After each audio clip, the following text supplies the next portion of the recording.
Hey guys, I'm back. Okay, let's take a look at what's happening with the Australia dollar. So initially I had actually a trade here which I have already closed. It was where was it here, right? One that had about 10 pips and another one basically broke even when price came down here. So that was the on reaction for at this low. So in fact it seems that price wanted to take out the liquidity here instead, right? I had this line before. So again on take a look at it's the opening of London session. It usually does something like that. It will move towards the liquidity and it may shoot up. I'm not sure whether it will go all the way up or not. So basically if you take a look, this area between here and here, right, it will cause of course some reaction to the price. It can go up here and then come down again, or just wait until New York session before it makes a decision. But let's take a look at the Australia at the 1 hour in terms of the weekly. This is the weekly low from I think last week, so it didn't it just kind of touched it and went off. Let's take a look at the pound. So in the previous video I did say that I was expecting it to go up here, do a reaction and go up, but instead it went for the liquidity at the bottom instead. And in my last video I did talk a little bit about, I call this the prancing horse or the antelope, where usually at in the London session it does something like that. I did not take the pound trade because it was the last one to move, in fact, in terms of the Australia, the euro and the Aussie, right? The pound move did not move yet, but pound usually move more, but they're slow to react today. I actually took the euro here. So euro, I had of course this level, yesterday's low for liquidity. You had one pretty obvious level here, and I think there's a high from yesterday, and I think the next high is somewhere quite high up. And why do I have this line here? So I always have I had this line here because there was a reaction yesterday at New York, right, where price just came here and then immediately ran off, and it was coincided exactly or very closely to the previous day's high. So this also this is another pattern that you will see occurring, right?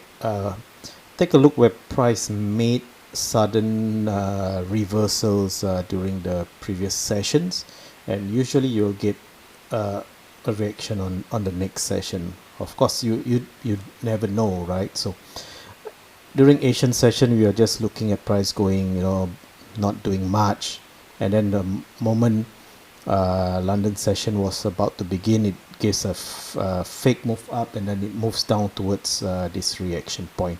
So you just need to wait, right? You need to wait for some kind of reaction, and if you see a reaction, well, you can take the trade, and basically you can put a very tight stop here, right? You can put maybe even just 2 pips or whatever below this, and you are expecting, if okay, price violates this, so you know that basically it doesn't want to respect this level. So maybe in the end it will come down here, and it may have a reaction there, but you don't really know where it's gonna have a reaction. So my theory on where to put the stop is basically, if price goes below here, the setup is invalidated, because during the London and New York session, when you want to see the reaction, right, price usually don't stay around there very long at all. Just take a look, right? It comes and it goes, right? Here it comes and it goes, it comes and it goes, it does not like hang around like what it does during the Asian session, right? Just hanging around.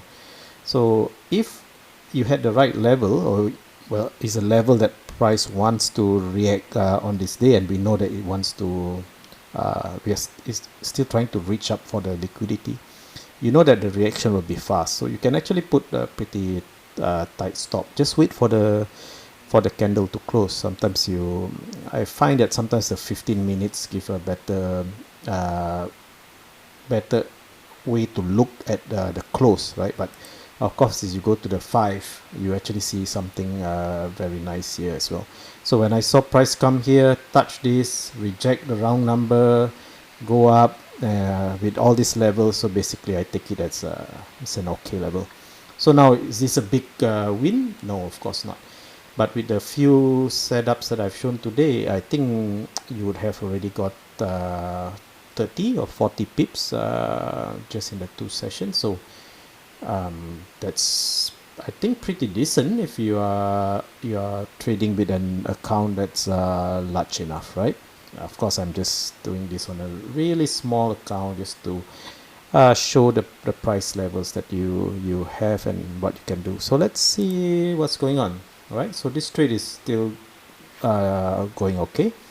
Right, so far I know I have locked in, well, the 7 pips here. Just now I had another 10 pips, and then here I know I locked in, I think, about 15 or 10, and it looks like it's gonna get stopped out by moving it. But okay, so that's 10, 15 plus another 15, so that's, I think, 30 pips, and I think 30 pips a day you can is more than enough. Of course, some days you have losses, right? So anyway, just experiment with those with these trades.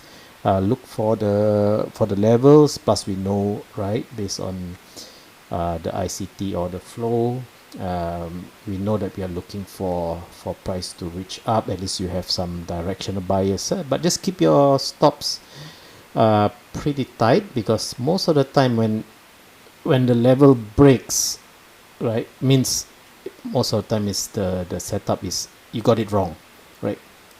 Most of the time it's that way, right? The moment it breaks, you got the direction wrong. So just wait for price to move further on, and then it will tell you where actually it wants to go. Maybe not in this session, so maybe when it comes to the New York session, it will give you another setup, right? Again, it will try to respect some of these price levels. So looks like I'm gonna get stopped out here with about 15 pips. So, well, that's fine.